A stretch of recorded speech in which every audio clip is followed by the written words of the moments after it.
बीमारी का नाम सुनते ही सबके हाथ पांव फूलने लगते हैं, पर कैंसर से डरने की बात नहीं है। सही जानकारी आपको और आपके अपनों को बचा सकती है। इसलिए आज विश्व कैंसर दिवस पर हम आपको इसके बारे में पूरी जानकारी देंगे। आपके जहन में जो भी सवाल चल रहे हैं उसका जवाब तलाशने की हमारी कोशिश होगी। और आज इसी के लिए हमारे साथ एक बेहद ही खास मेहमान जुड़े हुए हैं, उनका परिचय करवा दूं। हमारे साथ मौजूद हैं Devi Ahilyabai cancer research centre के डायरेक्टर और cancer specialist doctor Ajay Hatia. Doctor साहब, बहुत स्वागत आपका।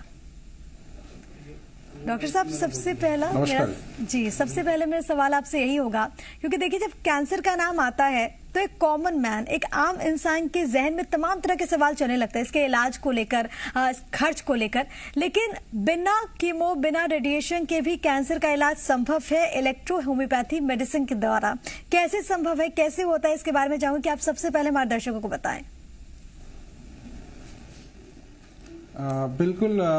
हमारा जो देवी अहिल्या कैंसर हॉस्पिटल है अपने यूनिक ट्रीटमेंट के लिए पूरे देश में ये जाना जा रहा है। और हमारा जो इलाज है बिना कीमोथेरेपी, बिना रेडिएशन, बिना सर्जरी के इलाज होता है। और ऐसा हमारा मानना है कि हम जैसे बायोप्सी करते हैं तो कैंसर और बढ़ जाता है, सर्जरी करने के बाद फिर कैंसर रिकरेंस होता है। और ऐसे ही मरीज हैं जो 3-3, 4 सर्जरी करने के बाद भी उन्हें तकलीफ बढ़ती ही जाती है। तो हमारा इलाज बिना कीमोथेरेपी, बिना रेडिएशन के हैं। हम इलेक्ट्रोपैथी द्वारा इलाज करते हैं। और यह सिस्टम एनर्जी बेस्ड एक साइंस है और यह सिस्टम ब्लड और लिम्फ को प्यूरिफाई करता है और हर प्रकार की बीमारी को ठीक करने के साथ ही कैंसर को भी ठीक करता है।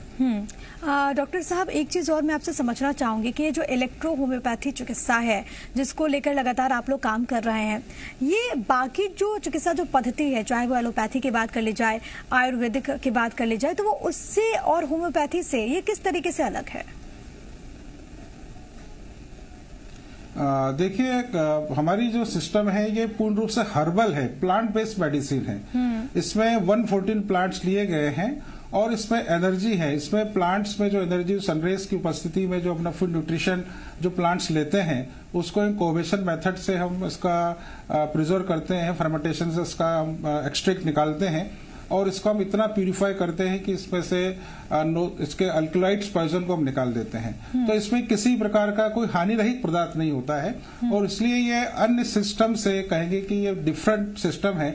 और हमारी मेडिसिन में एनर्जी होने की वजह से ये एंटीऑक्सीडेंट है और एंटी इन्फ्लेमेटरी है। इसलिए इन्फ्लेमेशन, कैंसर की ट्यूमर के साइज को कम करती है, इन्फ्लेमेशन कम करती है, अन्य जो साइड इफेक्ट होती है उसको भी ये खत्म करती है। और कैंसर के पेन में स्पेशल इसका यूज किया जाता है और कैंसर को ठीक करने की भी क्षमता इसमें है। मतलब लोगों को घबराने की जरूरत नहीं है, पूरी तरीके से टेस्टेड है और ट्रायल्ड ये पूरा मेथड है जिसके वजह से आप लोग काम कर रहे हैं और कैंसर से लोगों को राहत आप लोग पहुंचा रहे हैं। इसके बारे में कुछ और बातें मैं आपसे समझना चाहूंगी, कैसे इसकी शुरुआत हुई और आखिरकार ये किस पद्धति पर आधारित है? देखिए, मैंने बताया कि इलेक्ट्रोपैथी सिस्टम मेडिसिन है, इटालियन सिस्टम मेडिसिन है जिसके जो इन्वेंटर है डॉक्टर काउंट मैटी हुए हैं। उन्होंने ही अपने कार्यकाल में 1890 और 1895 के बीच में जो इंग्लैंड का लंदन में जो ब्रॉम्पटन हॉस्पिटल है वहां पर इसका क्लिनिकल ट्रायल हुआ है और उन्होंने अपने कार्य में ही लाखों कैंसर मरीजों को ठीक किया। और हिंदुस्तान में डॉक्टर एनएल सिन्हा हुए हैं जिन्होंने कैंसर पे काम किया और इन्होंने भी लाखों मरीजों को ठीक किया।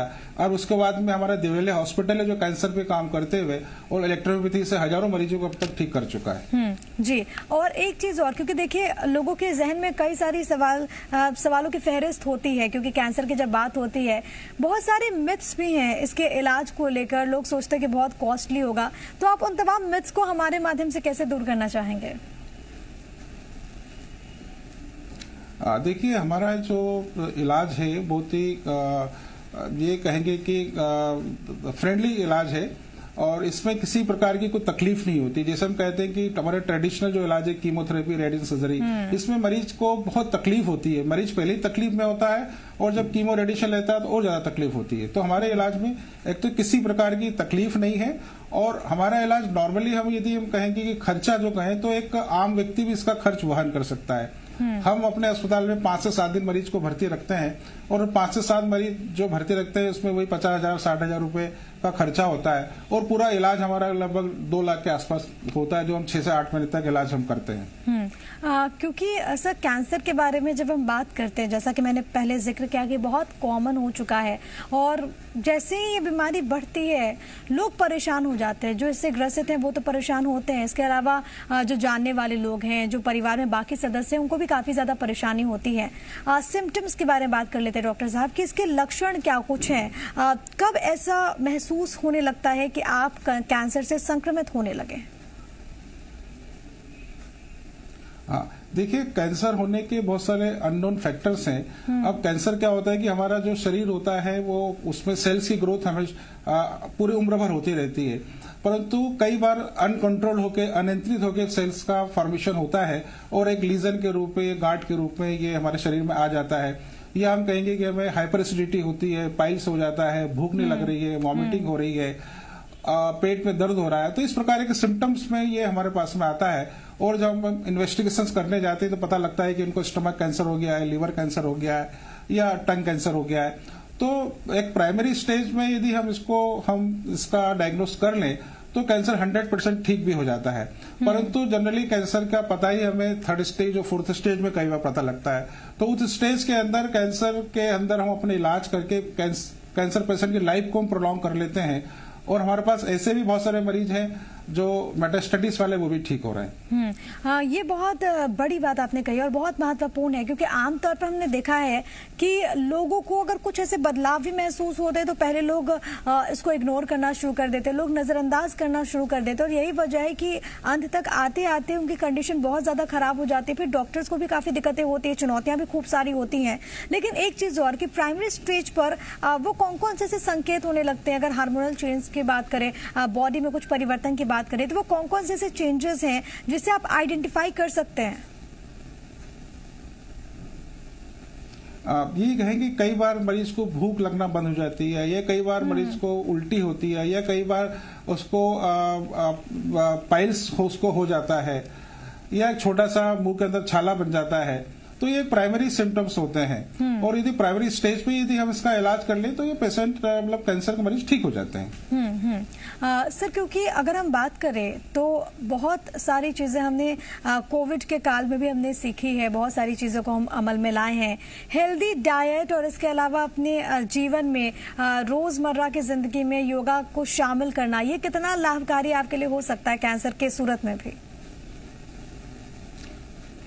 बिल्कुल, ये तो बहुत ही एक महत्वपूर्ण बात आपने इसमें कही है कि हमारा खान पान ही बहुत कुछ चीजों में परिवर्तन लाता है। अभी हमें देख रहे हैं कि हमारे कैंसर होने का जो प्रमुख रीजन है वो पेस्टिसाइड्स है। हमारा जो भोजन है इसमें हम पेस्टिसाइड्स का इस्तेमाल किया जा रहा है और यही एक कैंसर का प्रमुख कारण बन रहा है।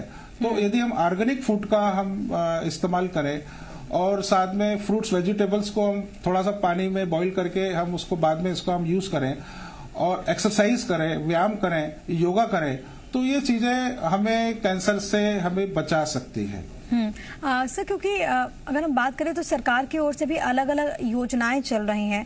भारत सरकार की ओर से आयुष्मान योजना के तहत जो मरीज हैं, जो गरीब मरीज हैं, उनको सुविधाएं भी मिलती हैं। लेकिन इसके अंतर्गत अगर बात की जाए तो जो इलेक्ट्रो होम्योपैथ जो पद्धति है, ये किस तरीके से मददगार ऐसी योजनाएं हो सकती हैं कैंसर के इलाज के लिए? देखिए, हमारा जो इलाज है बहुत ही सफल इलाज है और हमने पिछले 2.5 सालों में हमने जो क्लिनिकल हमने ट्रायल लिया और उसमें हमारे पास बहुत अच्छे रिजल्ट मिले हैं। तो हम सरकार से भी निवेदन करते हैं कि भारत सरकार और मध्य प्रदेश सरकार यदि इसे अपने कैंसर हॉस्पिटल के अंदर हमारी ट्रीटमेंट को यदि अडॉप्ट कर ले तो बहुत चीजें जो मरीजों को हम काफी कुछ उनकी लाइफ को हम प्रोलॉन्ग कर सकते हैं। ये कैंसर हॉस्पिटल हमारा ऑलरेडी मौजूद है जहां पे हम सर्जरी रेडिएशन कर रहे हैं, उसके बाद जो तकलीफें हो रही है तो इस स्टेज में एलोपैथी में इलाज है नहीं। तो यदि हमारा इलाज भी यदि शामिल कर लिया जाए तो निश्चित ही कि मरीजों की हम संख्या कम कर सकते हैं, कैंसर को हरा सकते हैं। बिल्कुल, हम सब मिलकर कैंसर को हरा सकते हैं। सर, क्योंकि जब बात होती है केमोथेरेपी की, जब बात होती है रेडिएशन की, तो लोगों के जहन में ये भी होता है कि बहुत सारे, क्योंकि ऐसे केसेस भी हैं कि साइड इफेक्ट्स बहुत ज्यादा होते हैं। लेकिन आपने कहा कि इलेक्ट्रो होम्योपैथी जो मेडिसिन है, ये ट्रीटमेंट के जरिए कोई उस तरीके से साइड इफेक्ट नहीं है और ये पूरी तरीके से सेफ है। तो ऐसे में क्या कैंसर के अलावा दूसरी जो बाकी बीमारी है, क्या उसका इलाज भी इससे संभव है? हाँ बिल्कुल, देखिए कैंसर हम जब कैंसर से बड़ी कोई बीमारी नहीं है इस समय, जब इलेक्ट्रोपैथी द्वारा कैंसर का इलाज संभव है तो हर बीमारी का इलाज संभव है। अभी हाल ही में हम बहुत जल्दी ही एक रीनल पे हम लोग एक हॉस्पिटल स्टार्ट कर रहे हैं, जिसके अंदर ऐसे मरीज हमारे जो डायलिसिस में चले गए हैं और एक बार मरीज डायलिसिस में जाने के बाद वो वापस नहीं आता, उसे किडनी ट्रांसप्लांट करना होता है। परंतु इलेक्ट्रोपैथी द्वारा संभव है कि हम उन मरीजों को, हम ऐसे भी मरीज होंगे जिनको हम पहले दिन से ही उनका डायलिसिस बंद कर देंगे और ऐसे मरीज हैं जो सप्ताह में इनका 3 बार डायलिसिस हो रहा है, उसको डायलिसिस को हम कम करते करते हम डायलिसिस से उसको बाहर कर देंगे। तो ये सब चीजें इलेक्ट्रोपैथी में संभव है। क्योंकि एक लंबा वक्त बीत चुका है सर, और आपने भी तमाम चीजों को देखा है, व्यवस्थाओं को परिवर्तित होते हुए, बदलते हुए देखा है। ये जो नया जो तरीका है, जो ये न्यू मेथड है, आपके हॉस्पिटल में वहां पर जो लोग पहुंच रहे हैं, उनका रिएक्शन क्या है, उनका रिस्पॉन्स कैसा है इस ट्रीटमेंट को लेकर? देखिए, हमारे पास जितने भी मरीज आते हैं, हमारे पास 80-90% तो ऐसे मरीज आते हैं जो टाटा मेमोरियल, एम्स से, बड़े बड़े कैंसर अस्पताल से अपना इलाज करके आते हैं, जहाँ पे उनके डोर बंद कर दिए जाते हैं कि अब इलाज संभव नहीं है। उस स्टेज में जब मरीज आते हैं तो बहुत दुख और तकलीफ में होते हैं, परंतु जब हमारे पास 7 दिन वो हॉस्पिटलाइज होते हैं, ट्रीटमेंट लेते हैं और 7 दिन बाद जब डिस्चार्ज होते हैं तो मुस्कुराते हुए खुश होकर यहाँ से जाते हैं। तो यही एक हमारे इलाज की खासियत है कि जब मरीज आता है वो दुख भरी स्थिति में आता है और जब यहाँ से डिस्चार्ज होता है तो वो हंसता मुस्कुराता हुआ जाता है। तो यही हमारी इलाज की एक खासियत है। बिल्कुल, और मुझे लगता है कि सबसे इम्पोर्टेंट यही है कि लोग जब निराश हो जाए और उस वक्त पर आप उनके चेहरे पर खुशियां बांट रहे हैं, इसलिए डॉक्टर्स को धरती पर भगवान भी कहा जाता है। सर, एक चीज़ और मैं आपसे समझना चाहूँगी, क्योंकि कैंसर को लेकर, जैसा कि मैंने पहले जिक्र किया, कि अगर परिवार में किसी एक व्यक्ति में अगर कुछ ऐसा होता है, अगर उसमें कैंसर होता है, तो परिवार के जो बाकी लोग हैं वो भी काफ़ी ज़्यादा परेशान होते हैं। जाहिर है कि इस वक्त पर कई सारे सवाल भी होते हैं, कई सारे मिथ्स भी होते हैं। ऐसे में वो बाकी के जो लोग हैं वो किस तरीके से हेल्प कर सकते हैं, किस तरीके से मददगार हो सकते हैं, क्योंकि एनवायरमेंट का भी हेल्दी रहना बहुत ज्यादा जरूरी है। देखिए, जब कैंसर जब होता है तो ये एक मिथ लगा हुआ है कि कैंसर हो गया तो मृत्यु निश्चित है जी। तो एक तो हमें क्या है, कैंसर से हमें लड़ना है और हमें एक पॉजिटिविटी हमें लानी होगी। हमारे जो कैंसर के मरीज हैं या कैंसर के जो परिवार के लोग हैं, उनके अंदर ये भावना लानी होगी नहीं हमारा मरीज ठीक हो जाएगा। और ये पॉजिटिविटी होगी तो हमारे शरीर में हार्मोन्स भी चेंज होना चालू होते हैं और यदि हम कैंसर से लड़ सकते हैं तो कैंसर से हम जीत भी सकते हैं। बिल्कुल, कैंसर से हम लड़ सकते हैं तो हम जीत भी सकते हैं। और आपने तो केसेस को देखा है, आपने तो लोगों को ठीक भी किया है। वो लोग जो कि निराश हो गए थे, उनको आपने नई आशा दी है, नया जीवन दिया है।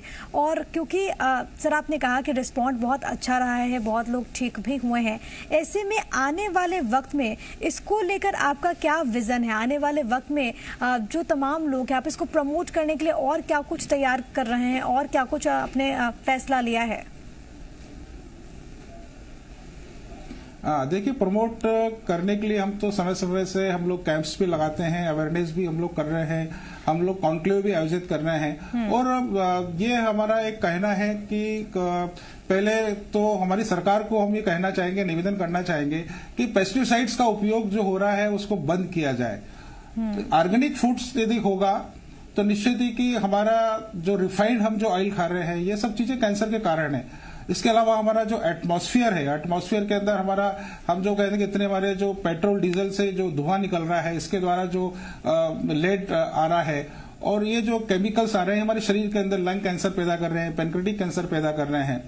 एनवायरमेंट, हमारा नई नई फैक्ट्रियां खुलने से पानी दूषित हो रहा है और यही सब एक कारण है। तो इन सब चीजों को हमें, पर्यावरण को हमें साफ और शुद्ध करना होगा और इसके हर व्यक्ति की हमारी जिम्मेदारी है कि हम अपने शहर को, अपने घर को हम स्वच्छ बनाएं, सुंदर बनाएं और प्लांटेशन करें, एक्सरसाइज करें और हम इस सब चीज का उपयोग करेंगे। निश्चित ही कि हम एटमॉस्फेयर को हम स्वच्छ सुंदर बना लेंगे तो बहुत सारी बीमारियों से हम लड़ सकते हैं, बीमारी हमारे पास नहीं आएंगी। बिल्कुल, सबसे ज्यादा जरूरी है कि जीवन शैली, लाइफ स्टाइल बहुत हेल्दी हो और हम सब हेल्दी डाइट को अमल में लाएं। इसके अलावा योगा करें और जिस तरीके से आपने कहा कि पर्यावरण पर विशेष तौर पर हमें ध्यान देने की जरूरत है। शुद्धता का हम ख्याल रखेंगे तो हम बीमारियों से दूर रहेंगे, चाहे वो किसी भी किस्म की बीमारी हो। अजय साहब, मैं आपसे ये भी समझना चाहूंगी, क्योंकि कैंसर को लेकर लगातार तमाम तरह के मिथ्स भी होते हैं, एक ये भी बात होती है कि क्या कोई एज फैक्टर भी है, वो एज ग्रुप जो कि सबसे ज्यादा प्रोन हो कैंसर के, या फिर अगर आप किसी दूसरी बीमारी से ग्रसित हैं तो क्या संभावनाएं ज्यादा बढ़ जाती हैं? देखिए, इस समय एक तो आपने जिसकी बात कही कि भी कोविड का जो काल चल रहा है जी। तो कोविड के काल के अंदर हमारे पास लंग कैंसर के मरीज बढ़े हैं। तो इसमें यदि किसी कोविड हो गया और उसके बाद में वो चीज कैंसर में परिवर्तित हो गई है, तो ये एक लंग कैंसर के केस सामने आ रहे हैं। इसके अलावा हमारे पास जो मैक्सिमम केसेस आते हैं ओरल और माउथ वाले केसेस आते हैं, जिसके अंदर हमारा आज का जो युवा वर्ग है जो पान, तंबाकू, गुटखा और शराब का सेवन कर रहा है। और मैक्सिमम मरीज जो होते हैं, यंगस्टर जो होते हैं, जो 20 साल से लेकर 35 साल के जो लोग हैं, उनको ओरल कैंसर, माउथ कैंसर हो रहा है और ये बहुत भयावह स्थिति है। तो मेरा यही एक निवेदन है कि हमारे युवाओं को जो पान, गुटखा, तंबाकू, शराब का सेवन यदि वो छोड़ेंगे तो निश्चित है कि कैंसर उनको नहीं होगा।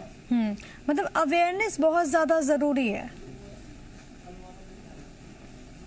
जी बिल्कुल।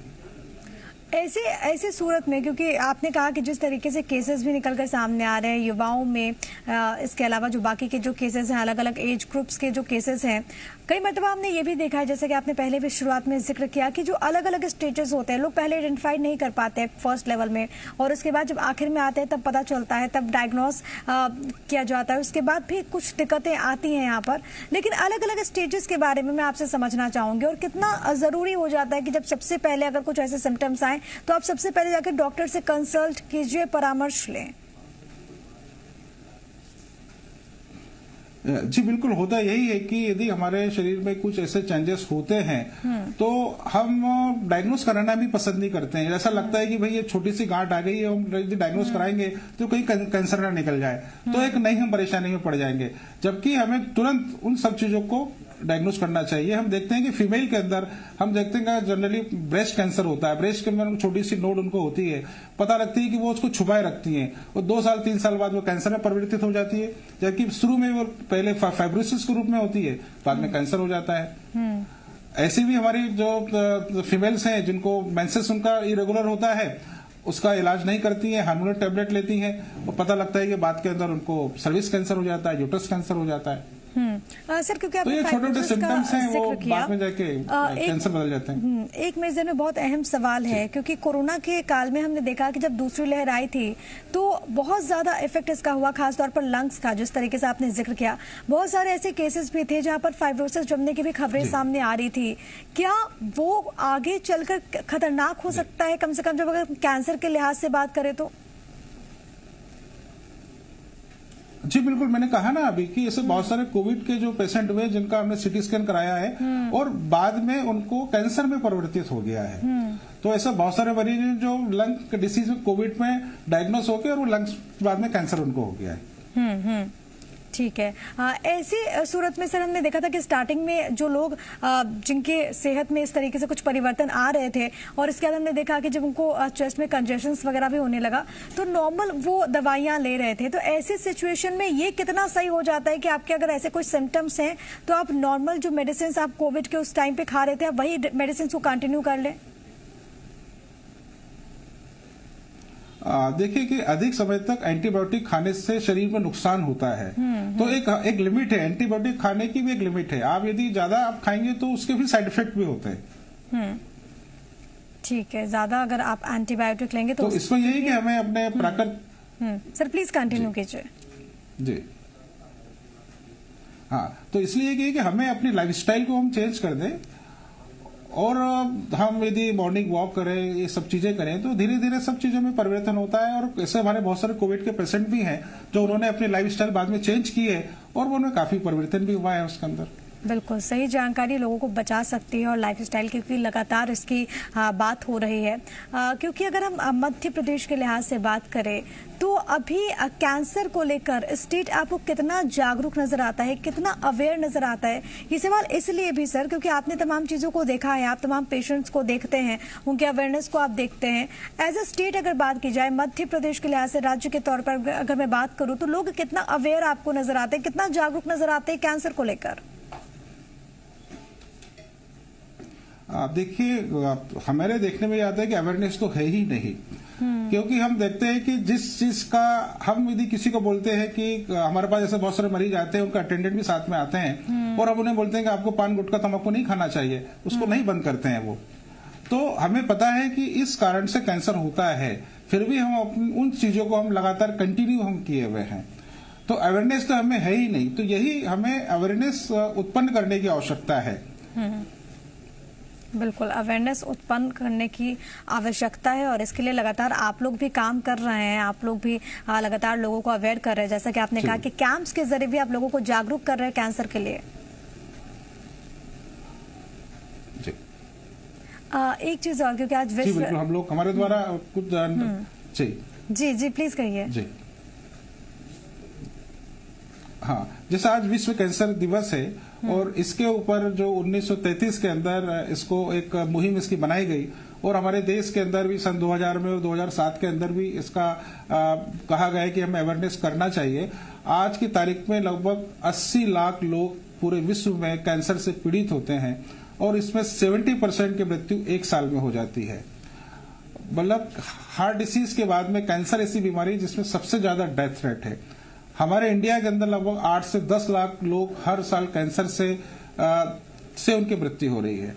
तो ये बहुत भयावह स्थिति है और आने वाले 2025 में WHO ने कहा है कि हमारे यहाँ ये जो चीजें हैं ये 10 गुना तक और बढ़ जाएंगी। तो निश्चित ही कि हमें अभी अवेयर होने की आवश्यकता है। तब अब अवेयर होंगे तभी हम 2025 और 2030 तक हम इसके आंकड़ों को हम कम कर सकते हैं। बिल्कुल, ये बहुत ज्यादा जरूरी है कि लोग यहाँ पर जागरूक हों, लोग यहाँ पर समझे, लोग यहाँ पर अवेयर हो, ये सबसे ज्यादा इंपॉर्टेंट है। तभी हम आगे जाकर इसके प्रभाव को कम कर पाएंगे। बहुत धन्यवाद डॉक्टर अजय हाडिया, आपका हमारे साथ जुड़ने के लिए और इतनी महत्वपूर्ण जानकारी हमारे दर्शकों के साथ शेयर करने के लिए बहुत शुक्रिया। थैंक यू, नमस्कार। तो देखिए, कैंसर से हम सभी को लड़ना है और हम सभी को जीतना है। इसके लिए बहुत ज्यादा जरूरी है कि आप जागरूक हो, अपनी जीवन शैली में परिवर्तन लाएं ताकि आपकी सेहत अच्छी रहे। वक्त यहाँ पर एक बहुत ही छोटी सी ब्रेक का, बने रहिए मध्य प्रदेश छत्तीसगढ़ के साथ।